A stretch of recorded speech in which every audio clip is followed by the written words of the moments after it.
What's up, my Gorgons? It's Dev from Mtg, aka the only MTG YouTuber with the body of a Greek god, specifically Kronos. That looks about right. But anyway, today we've got 3 actual official Theros preview cards to look at from Wizards of the Coast here, and all 3 of them are actually like pretty hyped for their own reasons, and they've all sort of caused different amounts of division within the community. So let's talk about that.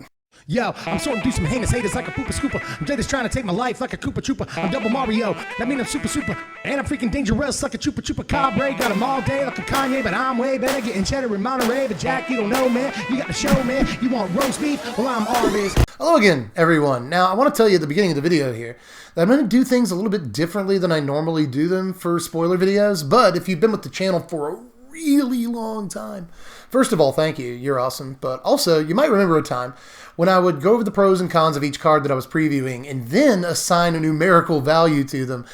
And I'm going to try that format again for today's video for a couple of reasons. You know, I've only got 3 cards to talk about, first of all, so relatively few cards. And also because I've had like 3 days now to really gather my thoughts on all 3 of these cards. And I think I'm more able to actually assign like a grade to them. But this is a very divisive video format, right? So let me know how you feel about it down there in the comment section. Maybe we'll adapt it to Theros Beyond Death spoiler season when it actually does start here in a couple of weeks. But all that said, intro out of the way, like the video, subscribe to the channel if you like my stupid face. And aside from that, let's go ahead and get into it with maybe the least controversial card from the last couple of days here. And it's got to be Athreos. Athreos Shroud Veiled is 6 mana, 4, a black and a white, for a 4/7 legendary enchantment creature god with indestructible. As long as your devotion to white and black is less than 7, Athreos isn't a creature. At the beginning of your end step, put a coin counter on another target creature. Whenever a creature with a coin counter on it dies or is put into exile, return that card to the battlefield under your control.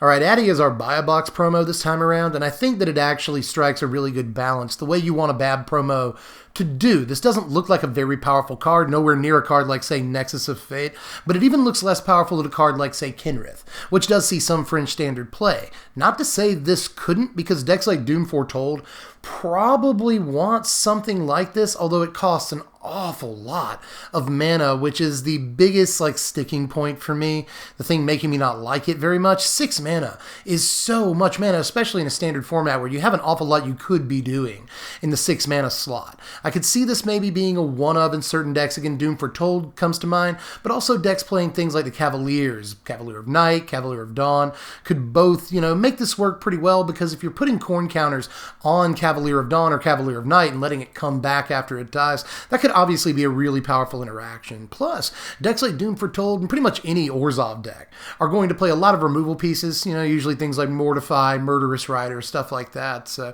you can mark your opponent's creatures and then effectively steal them when you remove them. So that looks very powerful, but you're only able to put money on one creature every single turn, so it costs a lot to cast, takes a while to really get going, and you even have to wait until the end step of the first turn that you play it to mark a creature in the first place. So I'm just not too sure that the card is very powerful just on its face from what we can tell right now.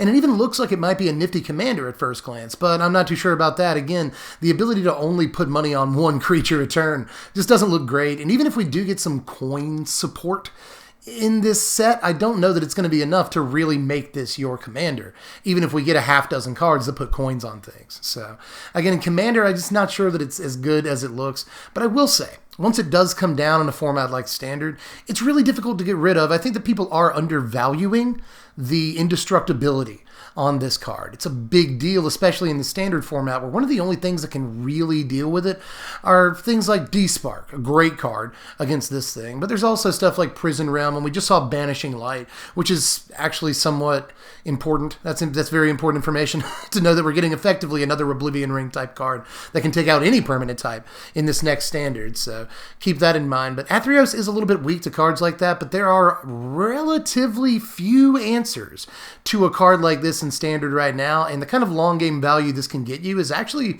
relatively high no matter which side of the board that you're manipulating. So a lot like Kenrith, I think that this probably will be a fringe standard playable card, but only, again, in very specific deck types. I am interested to see if a Doom Foretold deck wants it, or maybe an Orzhov mid-range deck that's playing cards like the Cavaliers, but in the end, those are already only fringe playable decks. I think Doom Foretold is waiting on a couple of cards to become a better deck because it needs to shape up. It's at the fringes of the format right now, and it's very powerful. But again, it just can't keep up with most of what Standard is doing so far as what we've seen in the last couple of months. So if Doom Foretold gets a couple of good cards, it could definitely be a real deck, and this definitely deserves some kind of consideration. But in the end, I'm just not sure how much effect this really has in Standard, and I'm willing to go ahead and give it a 6 because I like the effects that it brings to the table, and I like some of the abusability that's inherent in the card. And again, if we get coin support, this would be a little bit better in Standard, but I'm not holding my breath. I think that especially even in Standard, there's way more you can do with 6 whole mana, so I'm just not quite sure that it quite makes it. But again, that's what you want your buy a box promo to be, and I think they've struck the balance here. Now next I want to look at Ashiok Nightmare Muse. This is 5 mana, 3, a blue, and a black for a 5 loyalty legendary planeswalker. It's an Ashiok. And you can +1 it to create a 2/3 blue and black nightmare creature token with, whenever this creature attacks or blocks, each opponent exiles the top 2 cards of their library. You can -3 Ashiok to return target non-land permanent to its owner's hand, and then that player exiles a card from their hand. The -7 on Ashiok is you may cast up to 3 face-up cards your opponent owns from exile without paying their mana costs.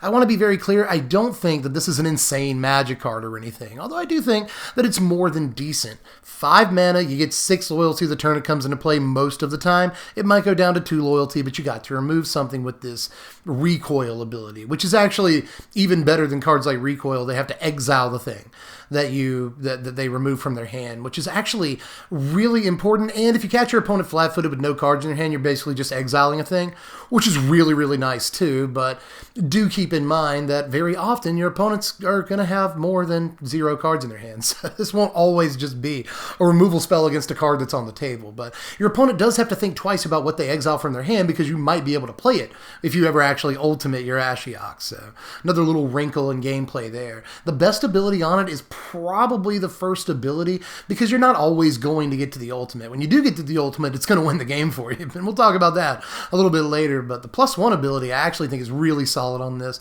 Get yourself a 5 mana 6 loyalty planeswalker and a 2/3 to go ahead and protect it, which is actually really, really nice, even if the 2/3 never rips any cards off the top of your opponent's library. But if it does, you've got an awful lot of value here, even in a deck that's not a dedicated mill deck. Because again, that ability on these 2/3s is going to fuel an eventual ultimate that your opponent might have to worry about. But there's a bunch of other stuff that fuels that ultimate that I think is really cool. You know, cards like Lava Coil or D-Spark, that card again. Things like Prison Realm or Banishing Light could help fuel this ultimate. You know, things like Thief of Sanity are really obvious, but there's also like Ethereal Absolution or 3 mana Kaya. There are so many things that exile cards in this format right now that if you do get to this ultimate, you'll probably be able to play a bunch of stuff that you didn't even get from the 2/3 body or from the -3 ability, just stuff that you've exiled us apart from those 2 abilities. So I actually think there are a lot of ways to play this ultimate here, but again, I think the best ability overall is probably the +1, even though it doesn't line up with Questing Beast very well, and I think that is an issue, to be honest. It's also a problem that there are cards like Murderous Rider in this format right now, so you have to evaluate 4, 5, 6 mana planeswalkers accordingly, considering we have 3 mana answers to them. So 5 and 6 mana planeswalkers become a little bit harder to play in this format, and when you do play a 5 or 6 mana planeswalker, you have to line it up against other 5 and 6 mana planeswalkers. Like, if they drop a Nissa and then you drop your Ashiok, how good is that?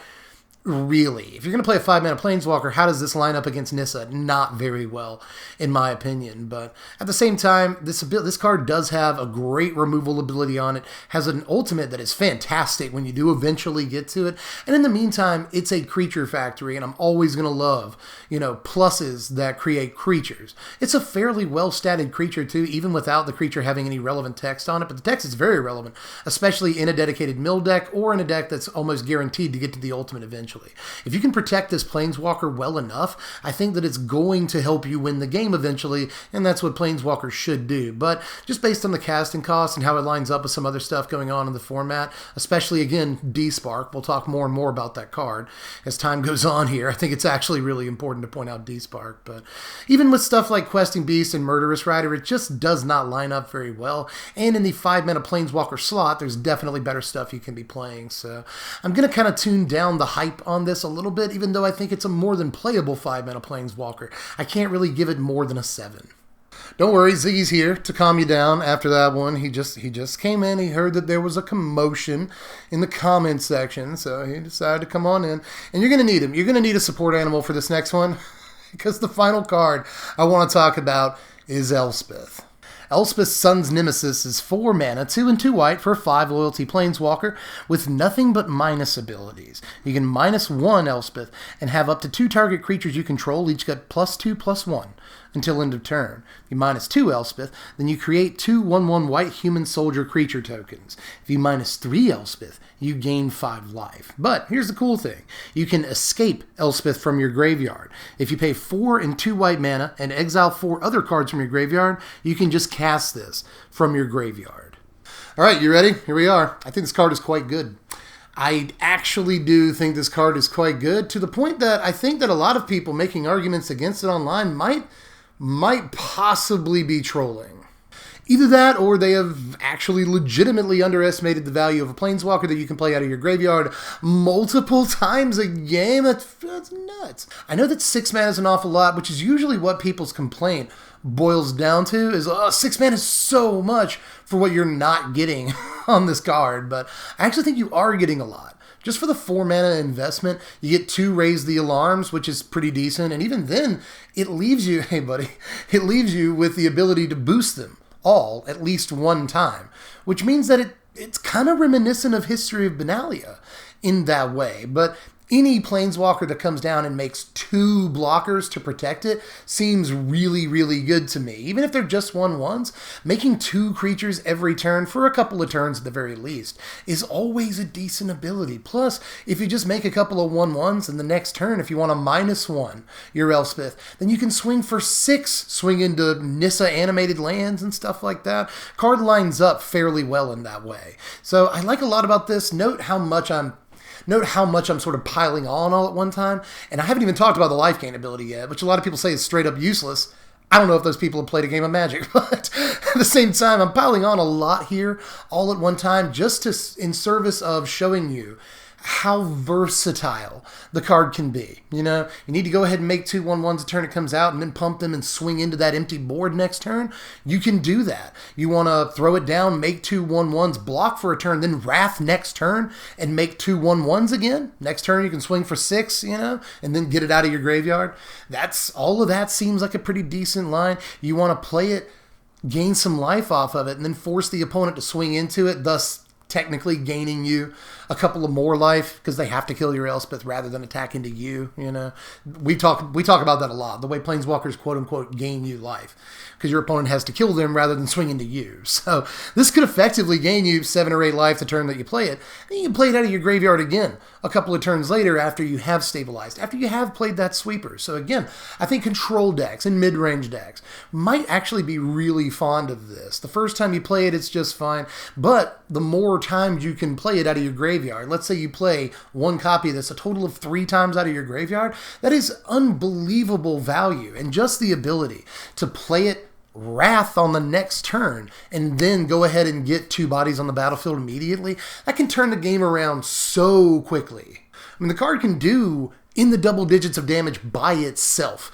in a control deck. This could easily be a finisher, you know? All you got to do is throw it down, make some tokens, next turn make some tokens, next turn attack for what, 12? You know, that seems pretty good. So that's 12 damage, plus you attacked for 2 the turn before that. So that's 14 damage off the card alone. There's other things you could do with it too, right?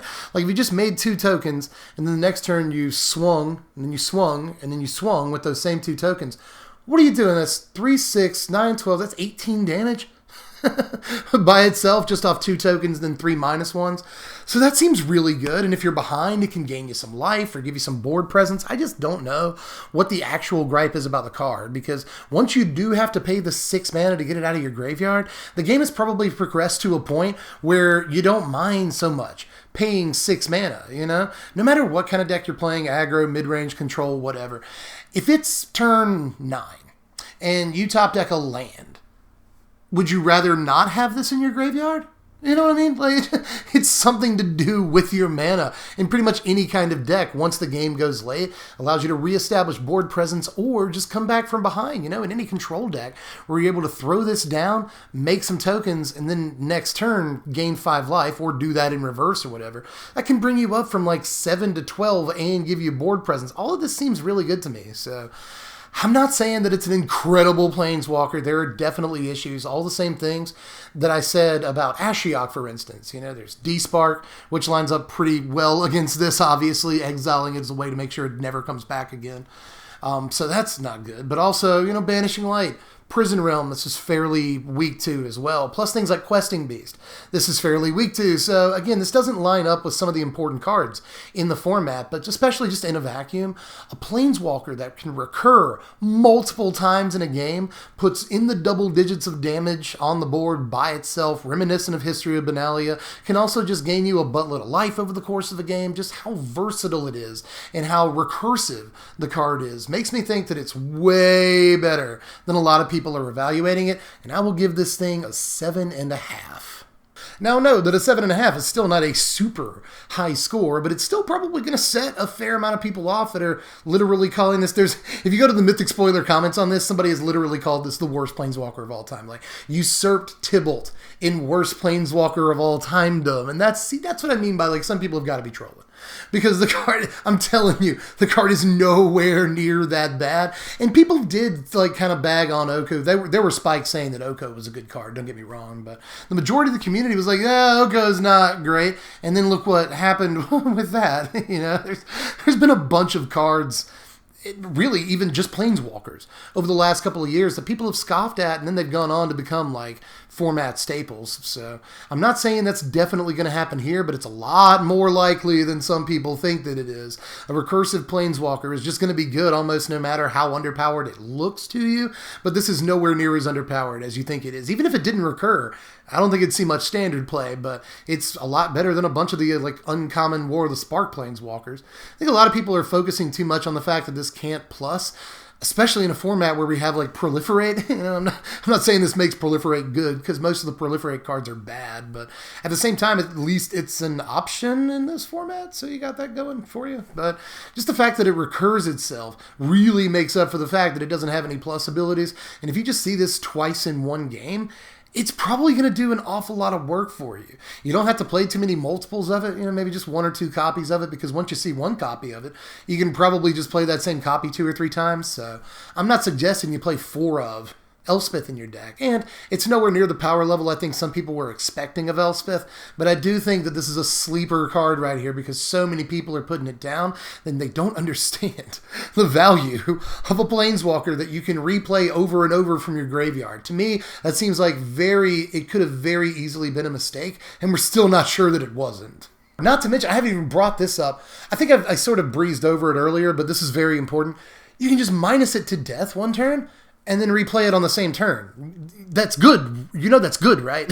That's just, there's so much you can do with this card. I actually think that last bit's going to be like a key, you know, play sequence with the card. A key play pattern. So do keep that in mind. But still, I think there's a bunch of reasons why this is a more than playable standard Planeswalker that probably won't affect too many other formats unless it's good enough for Pioneer. We'll have to wait on that. But still, I think that this is much better than the vast majority of the community is giving it credit for. And I think I've probably made that pretty clear. But anyway, I guess I'm done. You can say that again. I definitely didn't rate Ashiok high enough, rated Elspeth too high, so we'll see. But I guess we will see, won't we? We'll see when the season starts and people do stuff. We'll see. But I called Arclight Phoenix and like a million other cards that everyone thought I was dumb for saying were good. But maybe this time I'm wrong. But anyway. I don't know why I'm so. I got a chip on my shoulder, like that 10-second bit. Anyway, I'm actually a very happy person. But I guess I'm done for this one. Just let me know how you felt about the evaluations down there in the comments section. I'm very scared. I'm very scared of you all. But let me know how you felt about it down there and the format for the video as well. And yeah, I guess I'll catch you as soon as we get some more Theros previews, which should be towards the end of the month, just after Christmas. But in the meantime, we'll have Deck Techs, Commander Deck coming out tomorrow. Lots of goodness on the channel, plus more Ziggy, who is still down here. He's still, oh yeah, Bob. Who's the pub that likes chin scratches? It's you. But anyway, yeah, I'm done. So do the YouTube stuff, like the video, subscribe to the channel, check out the Patreon, link in the description, go to TCG Player to do things with Magic cards, and I will catch you cats later. I am Dev from the place. Thanks for watching, my wizards. Spread love and be kind. Please, please be kind.